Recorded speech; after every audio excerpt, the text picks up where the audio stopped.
Hello everyone. आज की इस वीडियो में हम चर्चा करेंगे कि क्या अब क्लास ट्वेल्थ के मार्क्स की वैल्यू जीरो हो गई है या फिर उसके मार्क्स की वैल्यू अब कुछ भी नहीं रही है। ये क्वेश्चन मुझसे किसी बच्चे ने कमेंट में पूछा था। तो ये अच्छा क्वेश्चन है, आपके दिमाग में भी हो सकता है कि ऐसा क्वेश्चन आता हो। तो इस वीडियो को देखने के बाद आपके दिमाग में जो भी डाउट होंगे इस टॉपिक को लेकर वो सारे दूर हो जाएंगे। ठीक है, तो वीडियो को बहुत ध्यान से देखना है, समझना है कि क्या अब बदलाव आए हैं या न्यू एजुकेशन पॉलिसी के तहत क्या बदलाव होने वाले हैं। इन सब चीज़ों को यहाँ पे जानेंगे। मेरा नाम सत्येंद्र प्रताप है और आपको कुछ डाउट हो तो आप मुझे मैसेज कर सकते हैं इंस्टाग्राम पे, एकलव्य स्टडी पॉइंट ये मेरा यूज़र नेम है। ठीक है, इससे आप सर्च कर सकते हैं और मैसेज कर सकते हैं। और हमारे नए चैनल को ज़रूर सब्सक्राइब करें, फैक्ट्स विद भारत। यहाँ पे आपको इंपॉर्टेंट फैक्ट्स वाली वीडियो जो है वो मिलती रहेगी। देखिए, ट्वेल्थ के जो बोर्ड एग्ज़ाम के जो मार्क्स होते हैं वो कहीं ना कहीं बहुत ज़्यादा इंपॉर्टेंट होते हैं हमारी लाइफ में। ठीक है, हर कोई चाहता है कि उसके जो ट्वेल्थ क्लास की बोर्ड में जो भी मार्क्स आते हैं वो बहुत अच्छे मार्क्स आए। ठीक है, कुछ स्टूडेंट ऐसे होते हैं जो चाहते हैं 90 प्लस आए, 95 प्लस आए, इतनी परसेंटेज चाहते हैं, लेकिन कुछ 80 और 70 पे भी खुश हो जाते हैं। लेकिन चाहता हर कोई यही है कि उसकी परसेंटेज जो है वो अच्छी ज़रूर आए। तो आखिर ये अच्छी परसेंटेज अगर आ जाती है तो क्या उसका हमें लाइफ में कभी कोई बेनिफिट मिलेगा भी या खाली वो एक सर्टिफिकेट के रूप में धरा रह जाएगा। तो यही हम इस वीडियो में समझने वाले हैं। ठीक है, देखिए आफ्टर ट्वेल्थ क्या होगा, आप सभी किसी ना किसी कोर्स में जाओगे। हो सकता है कि कुछ बच्चे बीए बीकॉम बीएससी की तरफ जाते हैं। आफ्टर ट्वेल्थ जो बच्चे होते हैं वो जाते हैं, कॉमर्स वाले बीकॉम की तरफ जाते हैं, साइंस वाले बीएससी की तरफ जाते हैं, आर्ट्स वाले बीए की तरफ जाते हैं, प्रोग्राम ऑनर्स जो भी कोर्स उन्हें सही लगता है वो उसकी तरफ जाते हैं। कुछ ऐसे होते हैं स्टूडेंट जो प्रोफेशनल कोर्स की तरफ जाते हैं। ठीक है, कुछ ऐसे बच्चे हैं जो कि ऐसा कोर्स करना चाहते हैं ट्वेल्थ के बाद जिस कोर्स को करने के बाद उनकी क्या हो जाए, जॉब लग जाए। ठीक है, क्योंकि कुछ को अर्निंग करनी होती है तो वो ऐसा कोर्स ढूंढते हैं जिसे ट्वेल्थ के बाद करें और जॉब लग जाए और पैसे कमाने लग जाए। तो कई सारे सवाल उनके दिमाग में होते हैं। तो यहाँ पे अब आपको एक चीज़ ध्यान से समझनी है कि देखिए पहले क्या होता था, हम ट्वेल्थ के बाद जिस भी कोर्स में एडमिशन लेते हैं, ज़्यादातर जो कोर्स में मेरिट बेस्ड एडमिशन होता था। ठीक है, यानी कि जो हमारे ट्वेल्थ क्लास में मार्क्स आते हैं उसके आधार पे हमें क्या मिलता था, एडमिशन मिल जाता। ठीक है, एग्जाम्पल के लिए मैं आपको देता हूँ, जैसे मान लीजिए पिछले साल से डीयू में एंट्रेंस कर दिया है, लेकिन उससे पहले जो एडमिशन होते थे वो मेरिट बेस पे आपके हो जाते थे। तो डीयू का ही एग्जाम्पल लेके हम चलते हैं और बहुत सारे ऐसे एग्जाम्पल है जहाँ पे मेरिट बेस पे एडमिशन होता था लेकिन अब नहीं होता है। ठीक है, तो क्या होता था कि जैसे मान लीजिए किसी बच्चे को किसी पर्टिकुलर कोर्स में एडमिशन चाहिए, तो ऐसे में क्या करता था वो, जो कॉलेज का फॉर्म भरता था, जब फॉर्म निकलते थे फॉर्म भरता था डीयू का, और उसके बाद उसकी परसेंटेज के आधार पे एडमिशन मिलता था। जैसे मान लो कोई कॉलेज है, किसी बच्चे को हिंदी ऑनर्स करना है। ठीक है, ट्वेल्थ के बाद उसने क्या करा, कॉलेज का फॉर्म भरा।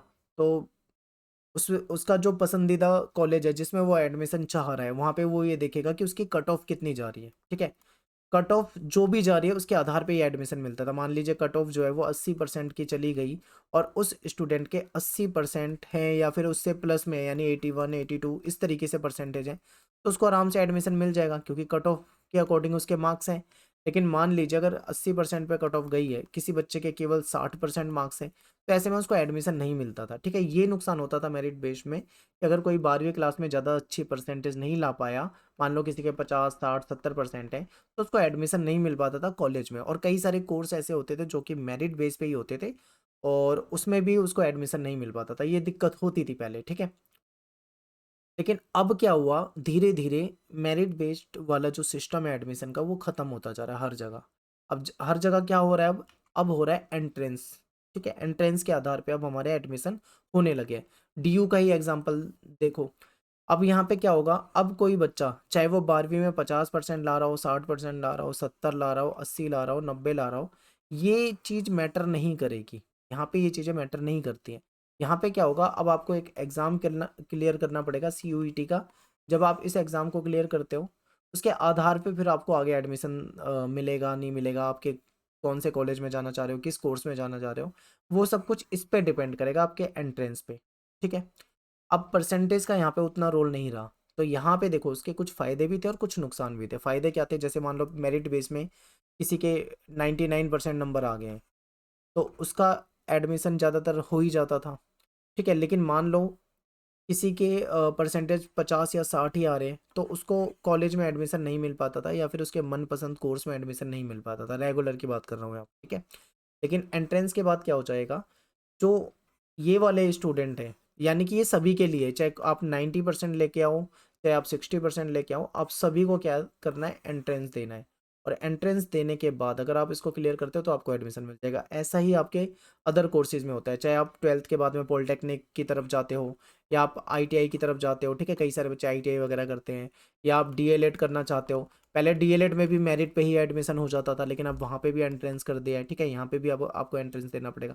या फिर आप ग्रेजुएशन के बाद बीएड करना चाहते हो तो वहाँ पे भी आपको एंट्रेंस देना पड़ेगा। तो इस तरीके से यानी कि सब कुछ धीरे धीरे धीरे धीरे क्या होता जा रहा है, एंट्रेंस के आधार पे होता जा रहा है। और जो न्यू एजुकेशन पॉलिसी है उसमें भी ये चीज़ें सारी एंट्रेंस के आधार पे हो रही है, ठीक है। अब जो भी एडमिशन हो रहे हैं वो सब इसी के अकॉर्डिंग हो रहे हैं।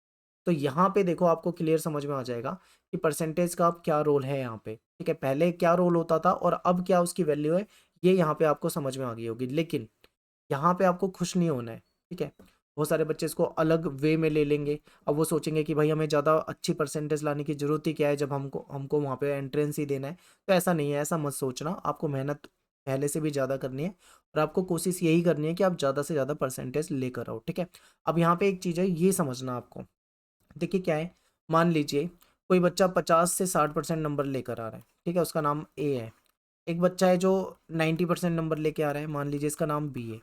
अब यहाँ पे क्या होगा, एंट्रेंस देने जब जाएंगे दोनों स्टूडेंट, तो बी जो है, जाहिर सी बात है, उसने 90% मार्क्स अगर लिए हैं तो वो होशियार होगा। उसने पूरे साल मेहनत करी होगी, बहुत ज़्यादा पढ़ाई करी होगी, अच्छे मार्क्स तभी लाया होगा जब उसने बहुत मेहनत की होगी।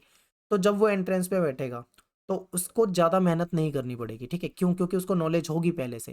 लेकिन एक ऐसा स्टूडेंट जिसकी पहले से ही परसेंटेज कम है, जिसको ज़्यादा नॉलेज नहीं है, जिसने ज़्यादा मेहनत करके पढ़ाई नहीं करी है, तो उसको एंट्रेंस को क्लियर करने में दिक्कत आएगी, उसको ज़्यादा मेहनत करनी पड़ेगी, ठीक है। ऐसा नहीं है कि 50-60% वाला क्लियर कर ही नहीं पाएगा या 90% वाला क्लियर कर ही देगा, ऐसा भी नहीं है। लेकिन ये ज़रूर है कि आसानी इसको रहेगी हमेशा, कि ये आसानी से कर देगा क्योंकि इसको नॉलेज है।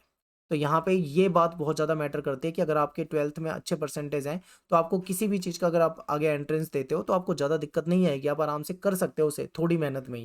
लेकिन अगर आपने यहाँ पे मार्क्स नहीं लिए और आप ये सोच रहे हो कि आगे तो कुछ होना ही नहीं है, मार्क्स की कोई वैल्यू ही नहीं है, अगर आप ये सोच के बैठे हो और पढ़ाई करना बंद कर देते हो या पढ़ाई करनी बंद कर चुके हो, तो आपको दिक्कत आएगी, ठीक है।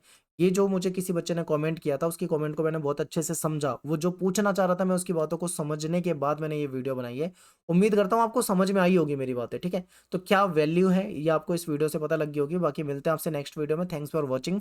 और आप कमेंट में जरूर बताइए कि आपको समझ में आया या नहीं आया जो मैं समझाना चाह रहा था, ठीक है।